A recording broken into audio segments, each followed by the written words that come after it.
1인당 1.1명 미만의 저출산 시대. 출산율보다 출산의 질에 초점이 맞춰지고 있다. 좀 더 특별하게 아이를 낳고 싶은 마음과 아이 성장의 첫걸음이라는 생각에 최근 출산이 하나의 문화로 자리 잡고 있는데, 첫 아이니까 특별한 걸 많이 더 해주고 싶어요. 태어나는 첫 아이를 위해서 이제 고통 없이 아기를 놓을 수 있는 방법을 찾고 있었는데, 어떻게 하면 출산의 두려움과 고통에서 벗어나 아이와 산모 모두가 행복한 출산이 될 수 있을까? 모든 예비 부모들의 최대 관심사. 행복한 출산. 건강하게만 태어나면 좋겠어요. 무사하게 건강하게 잘 태어났으면 좋겠어. 건강하고 튼튼하게 우리 잘 만나자. 아기는 공포와 스트레스 없이 평화롭게 태어나고 엄마는 진통의 과정을 통해 모성을 완성하는 과정. 오늘 TV 메디컬 건강지킴이에서는 가족의 새로운 출발, 행복한 출산법에 대해 자세히 알아본다. 안녕하세요. 여러분의 건강지킴이 문채희입니다. 10달간의 행복한 기다림, 그리고 임신의 마지막 관문은 바로 출산이지요. 그런데 대부분의 산모들이 출산할 때 겪어야 할 이 산통에 대해서 극심한 두려움을 느끼고 있습니다. 자, 과연 어떻게 하면 내 아이와의 첫 만남의 순간이 보다 특별하고 행복할 수 있을까요?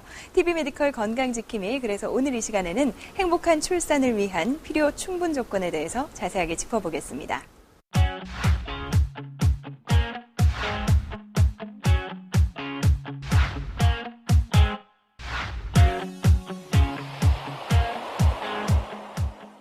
이 시간 도움 말씀을 위해서 여성아이병원 오수영 원장님께서 자리해 주셨습니다. 안녕하세요. 안녕하세요. 네, 반갑습니다. 모든 산모들의 공통적인 소원이라고 하면 어떻게 하면 덜 고통스럽게 자연분만을 할 수 있느냐 하는 것일 겁니다. 순산이라고 하죠. 순산의 조건도 따로 있나요? 네, 순산을 위해서는 몇 가지 조건들이 필요하다고 볼 수가 있는데, 이제 가장 기본적인 거는 산모가 골반이 좋아야 하고요. 골반의 크기, 모양이 좀 적정해야 될 것 같고, 네. 그리고 아기가 너무 크지 않은 상태여야 될 것 같고요. 그리고 엄마들이 다 저마다 예정일을 가지고 있는데, 예정일에 맞춰서 적당한 진통이 적당한 강도로 규칙적으로 좀 잘 와주어야 할 것 같습니다. 네. 그리고 이전에 엄마가 혹시 수술을 받은 적이 있다면, 예를 들면은 제왕절개술을 받으셨거나 아니면은 자궁 근종 절제술을 하셨던 케이스라면 자궁 파열에 위험 부담이 있기 때문에 사실상 자연분만은 불가능하다고 볼 수가 있고요. 네. 수술의 어떤 이력도 좀 도움이 안 될 수도 있겠네요. 그렇다면 지금 말씀하신 수술 외에 다른 부인과적 수술을 받은 분들은 특별한 상관이 없는 건가요? 네. 일반적으로 보통 많이들 받으시는 맹장염 같은 그런 수술이라면은 충분히 별 문제가 없다고 볼 수가 있고요. 이제 부인과 쪽 시술 중에서는 난소 혹을 제거를 했다든지 아니면 자궁경 관련 시술 같은 간단한 시술들을 받으셨던 케이스라면은 자연분만에 충분히 무리수가 없기 때문에 순산을 충분히 기대를 하실 수가 있는 상황이고, 네. 그리고 요즘 이제 자궁경부암 같은 경우에 그런 시술을 받으셨던 케이스면 조산의 위험이 있기 때문에 자궁 봉축술이나 이런 시술을 통해서 조산을 방지하면서 순산까지 잘 이어가실 수 있습니다. 네, 순산의 조건을 요약해 보자면 일단 타고난 부분도 분명히 있겠습니다만 임신 기간 중에 임산부가 산모가 어떻게 관리하느냐에 따라서도 많이 달라지는 것 같고 수술적인 이력 요인도 작용을 하는 것 같습니다. 자, 순산을 하기 위해서는 태아의 위치도 상당히 중요하다고 들었거든요. 어떻습니까? 네. 태아 위치는 보통 저희 한 3가지 정도로 요약을 할 수가 있는데, 두정이나 횡이, 여간데, 네. 화면에 보시는 것처럼 이제 두정이는 가장 기본적인 자세입니다. 머리가 아래로 내려가 있는 자세인데, 네. A, B, C 이렇게 보시면 아기들이 취한 자세가 가장 기본적인 자세고 충분히 순산으로 갈 수 있는 자세인데, D를 보시면은 아기가 내려오면서 얼굴로 내려오는 것처럼 보이는 그러네요. 자세인데, 비록 두정이라고 하더라도 실제 난산으로 이어질 수 있는 케이스이기 때문에 이런 경우는 수술로 또 전환이 되는 경우가 생길 수가 있고요. 네. 일반 두정이라 하더라도 혹시 머리 위에 손이 얹어지는 그런 자세가 나오거나 혹시 탯줄이 먼저 빠지게 되면 또 자연분만이 불가능해질 수는 있고요. 네. 그 외 자세로는 이제 여가라고 해서 엉덩이가 밑에 위치하는 자세가 있고 그리고 행이라고 해서 옆으로 누운 경우가 있는데 이런 경우 둘 다 난산 위험도가 굉장히 크기 때문에 수술을 하셔야 되는 케이스라고 볼 수 있습니다. 그만큼 이제 산모뿐만이 아니라 뱃속에 있는 아이도 잘 해줘야 된다는 그런 얘기가 되는데요. 여성에게 있어서 가장 큰 숙제라면 바로 오늘 우리가 다루고 있는 임신과 출산이 아닐까 하는 생각이 듭니다. 그만큼 궁금한 점도 알아야 할 점도 많을 걸로 예상이 되는데요. 임신과 출산, 이것이 궁금하다. 출산을 앞둔 산모들의 이야기를 담아봤습니다.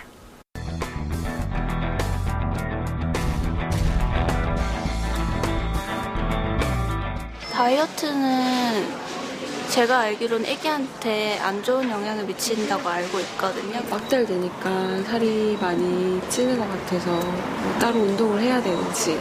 제가 입덧도 심해서 크게 많이 먹지는 못했는데 이제 아기는 쑥쑥 잘 크더라고요. 산모가 살이 찌면 애도 많이 커지나요?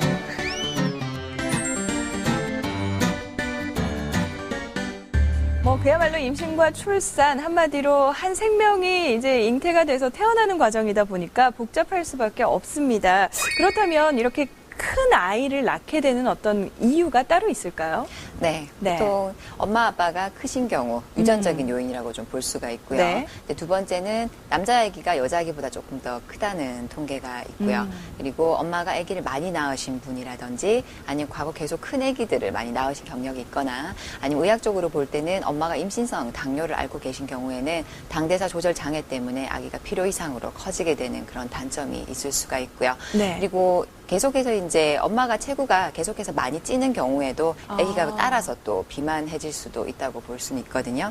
그래서 임신 중에 체중 조절이 굉장히 중요한 부분이 되는데 엄마가 실제 체구가 굉장히 커지고 아기는 많이 커지지 않는 경우라 하더라도 문제가 될 수 있는 경우는 엄마가 체중이 과하게 찌게 되면 엄마의 산도 자체에 지방이 축적되기 때문에 그 지방이 축적됨으로 인해서 산도가 네. 좁아지는 현상이 나타나서 아기가 정상 체중이라 하더라도 실제 산도를 통과할 때 어려움을 겪을 수가 있다고 볼 수가 있고요. 네. 그래서 임신 중에 이제 적정 체중 유지가 굉장히 중요한데 반대로 엄마가 너무 마른 경우라 하더라도 아기가 저체중아가 될 수가 있어서 또 출산 시 복압 자체의 영향을 너무 크게 받을 수도 있고 아니면 엄마가 힘을 주는 과정에서 빨리 피로감을 느끼기 때문에 분만 네. 자체가 또 난산으로 넘어갈 수가 있습니다. 따라서 임신 중에는 적정 체중을 유지하는 것이 가장 중요하다고 볼 수가 있죠. 임신 기간 중에도 체중 조절이 어찌 보면 아주 중요한 부분을 차지한다는 말씀이신데 사실 그 임산부들만의 특권이라고 해서 이 뱃속에 아이를 핑계로 본인이 먹고 싶은 음식들을 주변의 지인들에게 많이 요구하잖아요. 무턱대고 너무 많이 먹다 보면 이제 난산을 초래할 수 있다는 것 꼭 기억을 하셔야 될 것 같습니다. 자, 계속해서 임신과 출산, 이것이 궁금하다. 다음 질문 만나보시죠.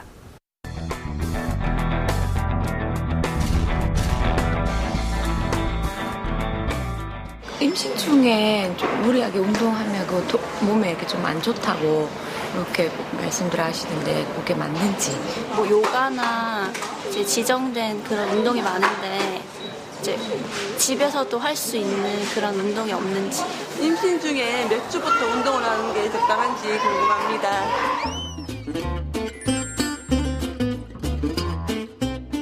네, 임신 중 궁금증 가운데 하나가 바로 또 운동입니다. 이게 그 약이 될 수도 있고 독이 될 수도 있다는 의견인데요. 임신 중에 물론 도움이 되는 운동이 있을 수 있고 그렇지 않은 운동이 있을 수 있을 것 같거든요. 어떻습니까?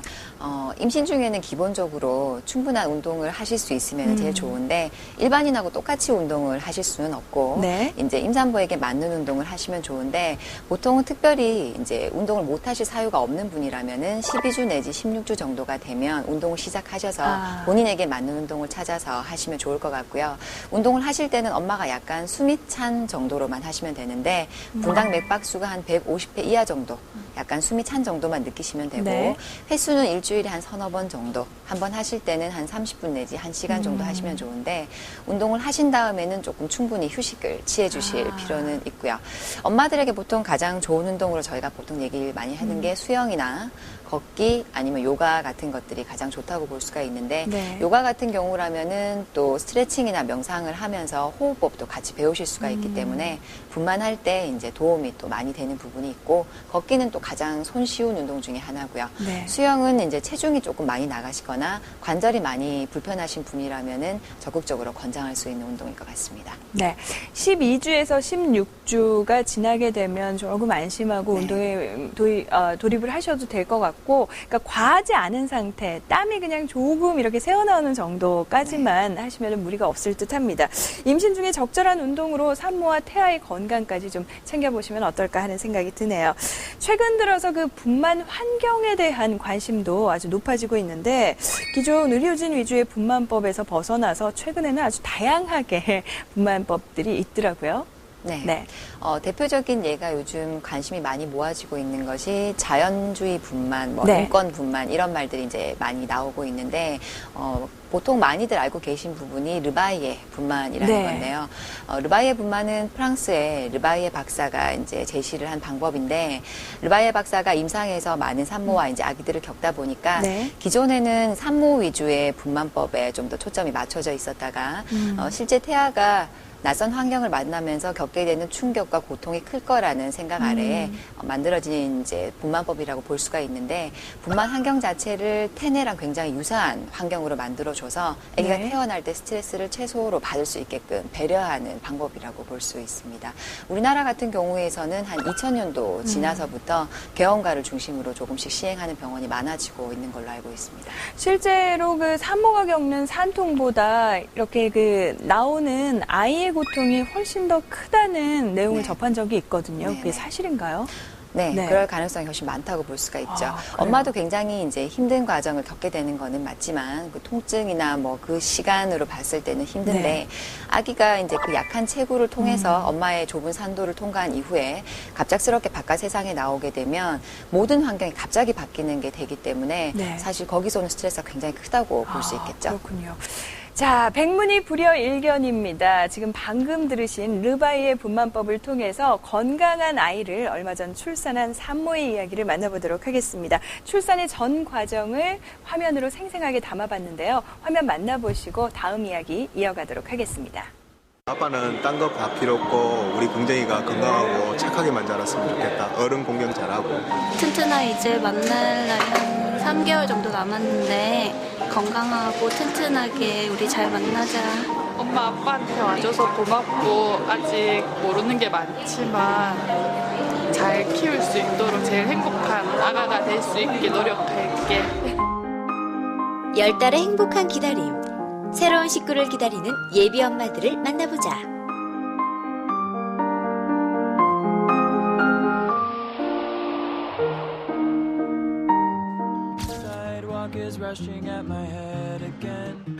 꿈에 그리던 아이와 만나기까지 이제 한 달이 남은 상황. 예비 엄마 하상희 씨는 정기검진을 위해 병원을 찾았다. 오늘은 여러 가지 막달 검사를 받을 예정. 지금 사모부는 아주 안정적인 상태고 오늘은 36주 이틀 되셨기 때문에 이제 막달 검사라고 해서 임신 후기에 하는 검사를 하시는데 피 검사하고 모니터, 태동 검사, 가슴 엑스레이라고 하죠. 흉부 사진하고 그리고 심전도 검사를 같이 하거든요. 이제 그거는 엄마가 분만에 임박했을 때 자연분만을 잘 하실 수도 있지만 응급 상황이 되면 갑작스럽게 수술이 결정이 돼야 될 수도 있기 때문에 그런 거에 준해서 미리 준비를 해놓고 그리고 이제 엄마 상태를 보는 거죠. 출산을 앞두고 하상희 씨는 고민이 많았다. 어떻게 하면 아이와의 첫 만남이 더욱 의미 있을까? 그래서 선택한 것이 르바이의 분만법. 보통은 이제 태어나자마자 바로 신생아실로 가는데 요거는 이제 엄마랑 아빠랑 같이 있는 시간 조금 더 있을 수 있으니까 애기한테도 좋을 것 같고 그래가지고 선택하게 됐어요. 그녀가 선택한 르바이의 분만은 아기에게 모든 포커스를 맞춰 엄마 뱃속과 같은 환경에서 아기가 태어날 수 있도록 배려한 자연주의 분만법이다. 르바이의 분만법은 이제 수술을 꼭 하셔야 되는 케이스가 아니면 모든 산모에 대해서는 다 하실 수 있는 분만이고 엄마하고 아빠가 같이 입시를 하셔서 분만을 진행을 하시면 르바이의 분만은 모두가 하실 수 있습니다. 새로운 분만법으로 아이를 맞을 준비를 하는 예비 엄마. 그 시간이 코앞으로 다가오자 기대 반, 걱정 반이다. 안 해본 거니까 좀 설레기도 하고 그냥 빨리 애기 만나고 이런 거 다 설레는 거 그런 거 있어요. 곧 르바이의 분만이 이뤄지는 분만실. 그 안은 어떻게 다른지 궁금한데? 새로운 가족이 탄생할 분만실. 여기가 르바이의 분만이 직접 이루어지는 가족 분만실입니다. 먼저 들으시면 아시겠지만 음악이 나오는 게 들리실 텐데 보통 엄마 아빠가 좋아하는 음악을 선택을 하셔서 들으실 수가 있고요. 특별히 그런 게 없으시면은 보통은 태아한테 안정된 음악을 틀어주는 게 목적이라서 보통 클래식이나 이런 음악을 틀어드리기도 하고요. 그리고 이렇게 보시면 알겠지만은 전반적으로 방이 좀 어둡고 그리고 약간 아득한 느낌이 들 수 있게끔 저희가 이제 배려를 하게 되는데 실제 분만에 들어가게 되면은 조금 더 조명이 더 어두워지게 되고요.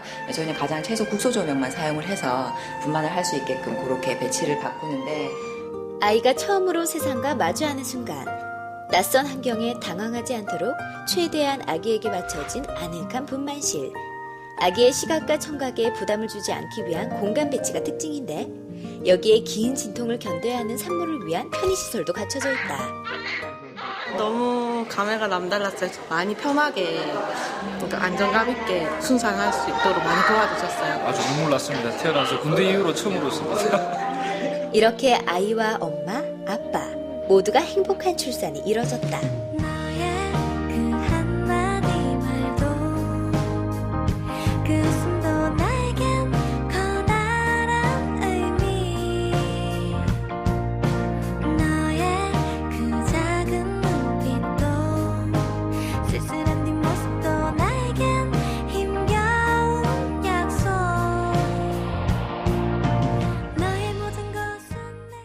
정말 한 생명이 탄생한다는 것은 세상 그 무엇과도 견줄 수 없는 고귀하고 소중한 느낌을 전해주는 것 같습니다.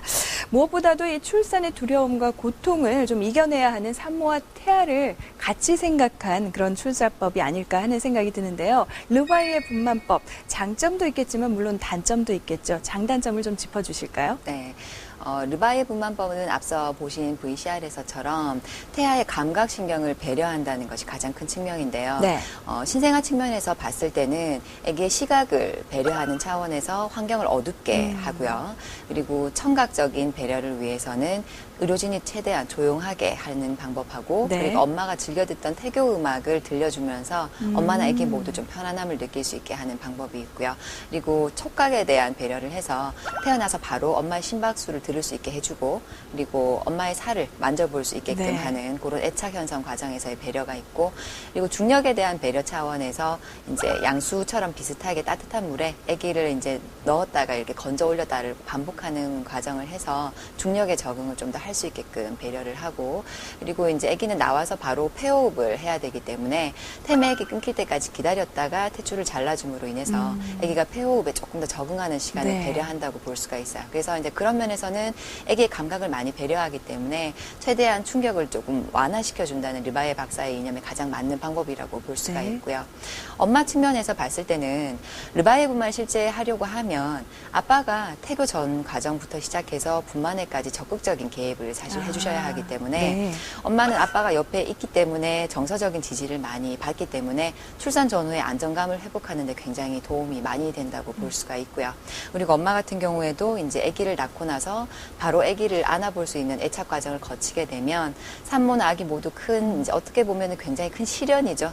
그런 과정을 겪고 났을 때 두 사람 다 서로가 빨리 피로를 네. 회복을 할 수가 있고 스트레스에서 오는 그런 긴장감도 빨리 해소를 할 수가 있기 때문에 회복에 큰 도움이 되는 과정이라고 볼 수가 있습니다. 네. 하지만 신생아 같은 경우에는 실제 굉장히 아기가 체구가 작고 외부 온도 변화에 예민하기 때문에 물에 담궜다가 이게 꺼내는 그런 과정 등을 통해서 체온의 소실 우려가 사실 있는 부분도 있어서 아기가 이제 저체온증이 오지 않도록 많은 배려를 하고 또 고민을 해야 될 것 같습니다. 네. 10달 동안 뱃속에 품고 있던 내 아이를 만난다는 기대와 설렘, 그리고 또 산통에 대한 두려움까지 있습니다. 사실 본인이 가장 본인의 몸을 잘 알기 때문에 가족들과 상의해서 분만법을 선택하시는 것도 가장 현명한 방법이 아닐까 하는 생각이 드는데요. 이 마지막으로 출산을 앞둔 산모들에게 이런 것들은 좀 주의를 하시고 생각을 좀 하십시오라는 당부의 말씀, 한 말씀 해주시죠. 네, 10개월이라는 그 긴 시간 동안을 아기를 뱃속에 넣고 자기의 생활을 영위해가는 것 자체가 성공적인 순산 여부에 관련 없이 모든 엄마들은 박수를 받으셔야 된다고 생각을 하고요. 그래서 10개월이란 기간 동안에 엄마가 조심해야 될 부분도 있고 본인이 노력을 해야 될 부분은 있지만 무엇보다도 가족과 함께하는 기다림이기 때문에 그 행복한 출산의 순간이 올 때까지 매 순간을 즐기실 수 있었으면 좋겠습니다.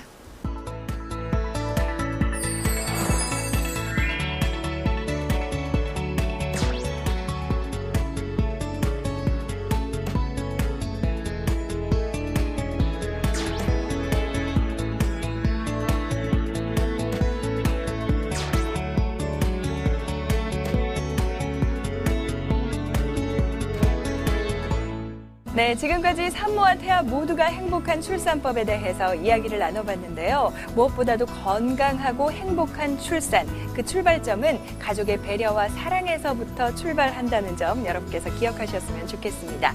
자, 오늘 도움 말씀에 여성아이병원 오수영 원장께서 수고해 주셨습니다. 고맙습니다, 원장님. 감사합니다.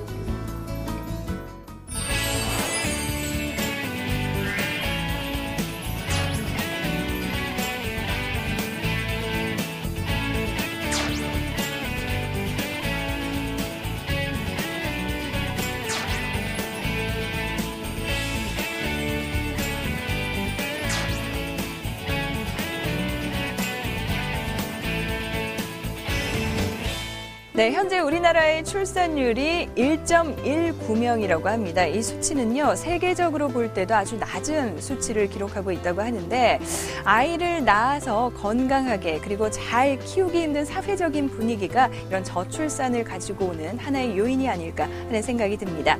건강하게 아이 낳기 좋은 세상, 그것은요, 여성들만의 문제가 아니라 앞으로 우리 모두의 몫이라는 것 다시 한번 기억을 하셨으면 좋겠습니다.